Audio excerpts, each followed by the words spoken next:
Olá, alunos, sejam bem-vindos ao canal da Astra Educa, e vamos para mais uma aula de língua portuguesa focada no concurso da Prefeitura de Tremembé, SP. Hoje vamos estudar 3 pontos fundamentais que caem com muita frequência em provas: leitura e interpretação de textos, sinônimos e antonímos, e o sentido próprio e figurado das palavras.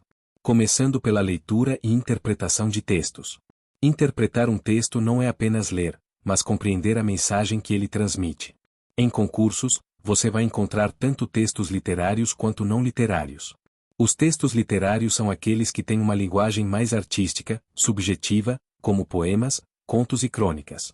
Já os textos não literários são objetivos, informativos, como notícias, reportagens, manuais e textos científicos.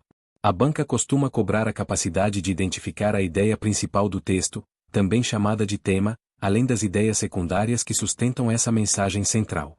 Outro ponto importante é a interpretação implícita, ou seja, aquilo que não está escrito diretamente, mas pode ser entendido pelo contexto.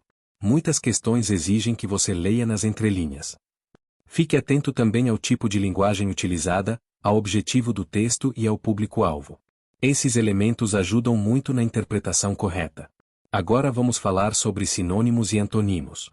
Sinônimos são palavras que possuem sentidos semelhantes. Por exemplo, feliz e contente, rápido e veloz, bonito e belo. Já os antonímos são palavras com sentidos opostos, como feliz e triste, claro e escuro, subir e descer. Em provas, a banca pode pedir para substituir uma palavra por um sinônimo sem alterar o sentido da frase, ou identificar o antônimo correto dentro de um contexto. Atenção, nem todo sinônimo é perfeito. O significado pode variar dependendo do contexto. Por isso, sempre analise a frase completa. Agora vamos ao último ponto: sentido próprio e sentido figurado das palavras. O sentido próprio, também chamado de sentido literal, é o significado real da palavra, aquele que você encontra no dicionário. Por exemplo, a criança quebrou o copo. Aqui, quebrou está no sentido real. Já o sentido figurado ocorre quando a palavra é usada de forma simbólica, representando uma ideia diferente do seu significado original. Por exemplo, ele quebrou meu coração. Nesse caso, não houve uma quebra literal, mas sim uma decepção emocional. Outro exemplo, ela é uma estrela. Aqui, estrela não significa um astro, mas alguém que se destaca. Em concursos, é muito comum a banca cobrar a identificação de sentido figurado em expressões, metáforas e figuras de linguagem.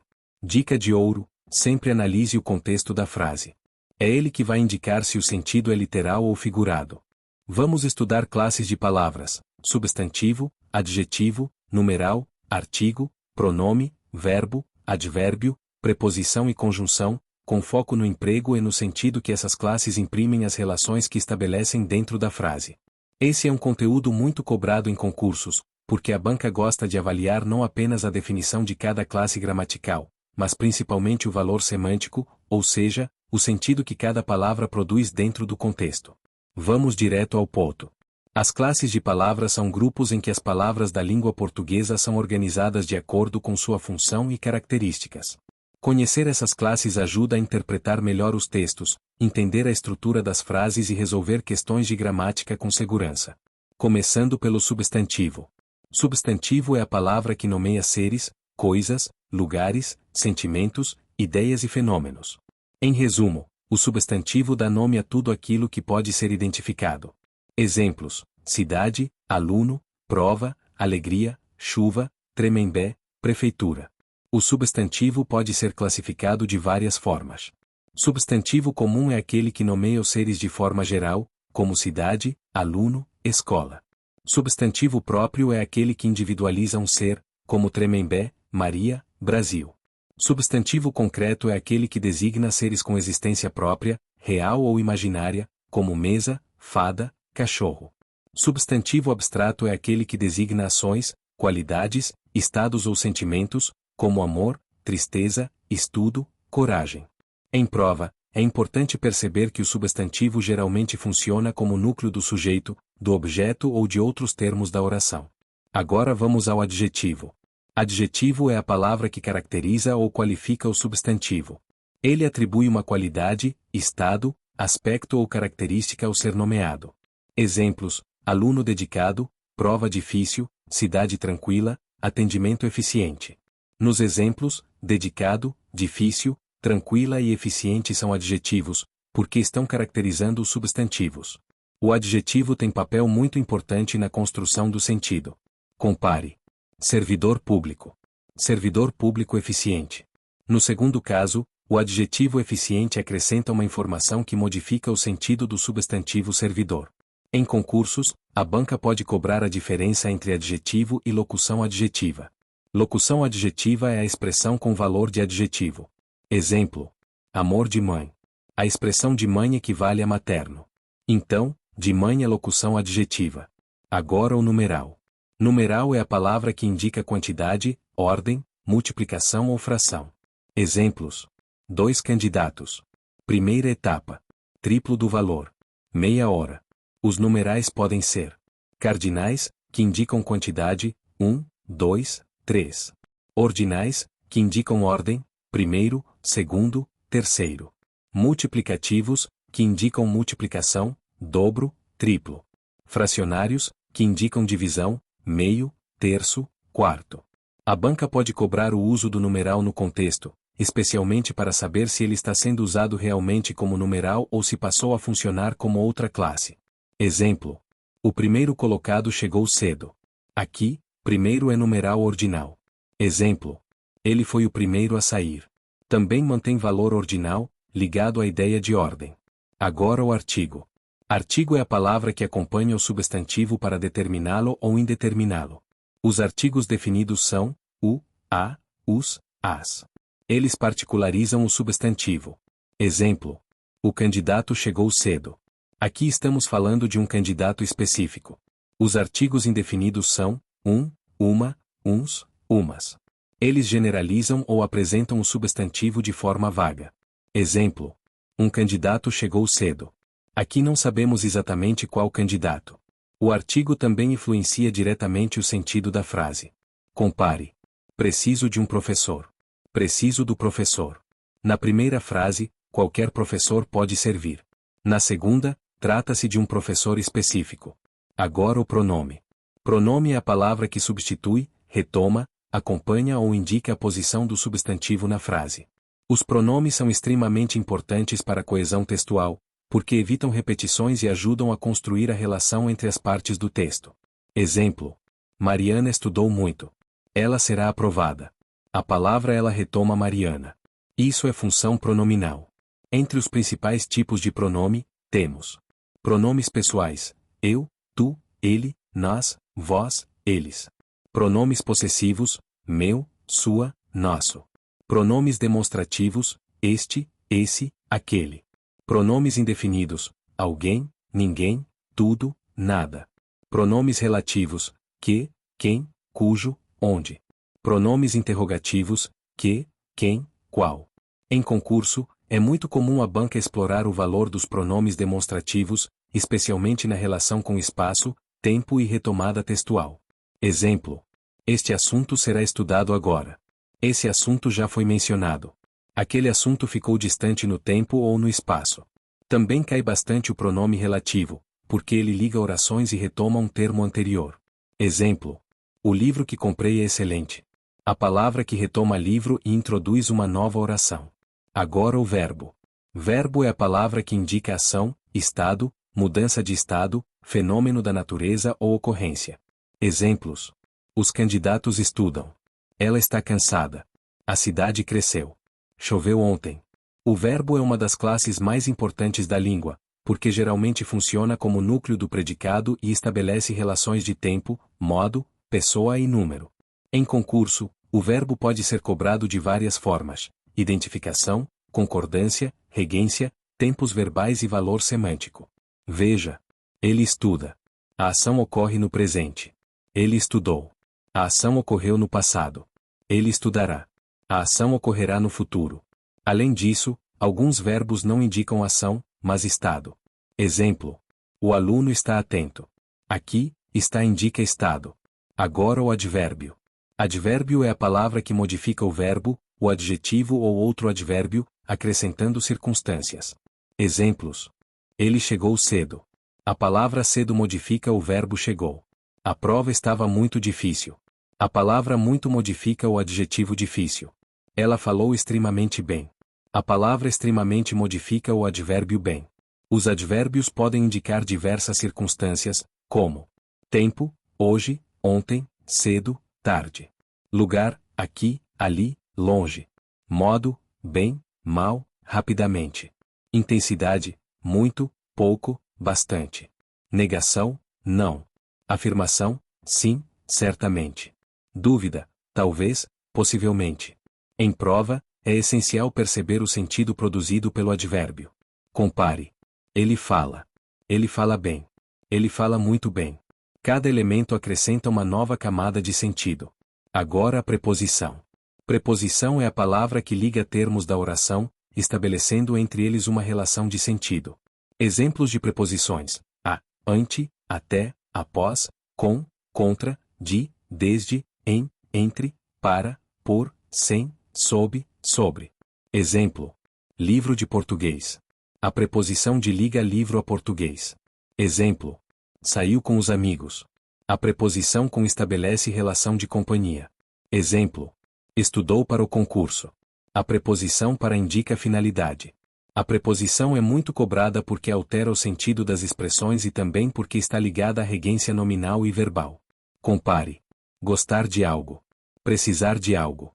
Ir a algum lugar. Morar em algum lugar. A troca da preposição pode tornar a construção inadequada ou mudar o sentido. Agora a conjunção. Conjunção é a palavra que liga orações ou termos semelhantes da oração, estabelecendo relações de sentido entre eles. Exemplo: estudou muito e foi aprovado. A conjunção liga duas orações e transmite ideia de adição.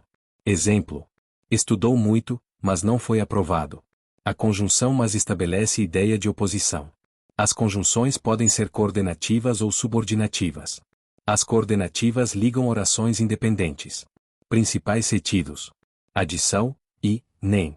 Oposição, mas, porém, contudo. Alternância, ou, ora. Conclusão, logo, portanto. Explicação, porque, que. As subordinativas ligam uma oração principal a uma oração dependente. Principais sentidos: causa, porque, como. Condição, se, caso. Finalidade, para que. Tempo, quando, enquanto. Concessão, embora, ainda que. Conformidade, conforme, segundo.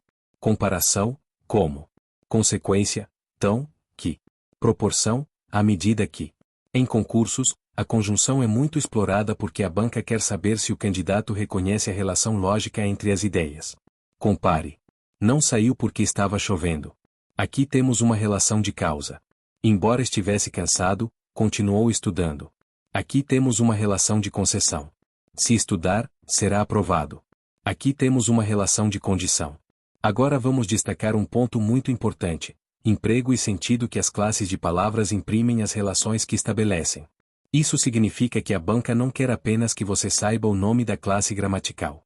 Ela quer que você entenda o efeito de sentido produzido pelo uso dessa palavra na frase. Por exemplo, um artigo definido pode indicar especificação. Um pronome pode retomar uma informação anterior. Um advérbio pode intensificar uma característica. Uma preposição pode indicar posse, origem, meio, finalidade ou companhia. Uma conjunção pode mostrar causa, oposição, condição ou conclusão. Veja alguns exemplos práticos. Exemplo 1. Os alunos fizeram a prova. O artigo os determina um grupo específico de alunos. O artigo a determina uma prova específica. Exemplo 2. Alguns alunos fizeram prova ontem. Alguns é pronome indefinido e transmite ideia vaga, imprecisa. Ontem é advérbio de tempo e situa a ação temporalmente. Exemplo 3. O servidor eficiente resolveu rapidamente o problema. Servidor é substantivo. Eficiente é adjetivo e caracteriza o substantivo. Resolveu é verbo e indica ação. Rapidamente é advérbio e modifica o verbo, indicando o modo. Exemplo 4. Estudou para o concurso, mas não compareceu. Para é preposição e indica finalidade. Mas é conjunção e indica oposição. Perceba como cada classe tem função própria e contribui para a construção do sentido geral. Agora, uma dica de prova. Quando a questão pedir análise de classe gramatical, nunca observe a palavra isoladamente. Observe sempre o contexto. Uma mesma palavra pode mudar de classe dependendo do uso.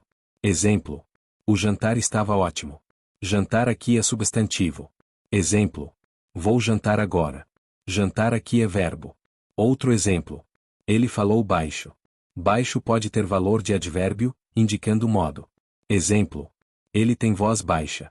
Baixa aqui é adjetivo, caracterizando voz. Então, em concurso, contexto é tudo. Para fechar, vamos fazer uma revisão objetiva. Substantivo: nomeia seres, coisas, ideias, sentimentos. Adjetivo: caracteriza o substantivo. Numeral: indica quantidade, ordem, multiplicação ou fração. Artigo: determina ou indetermina o substantivo. Pronome: substitui, retoma, acompanha ou situa o substantivo. Verbo: indica ação, estado, mudança ou fenômeno. Advérbio: modifica verbo, adjetivo ou outro advérbio. Preposição: liga termos e estabelece relações de sentido. Conjunção: liga orações ou termos semelhantes, estabelecendo relações lógicas.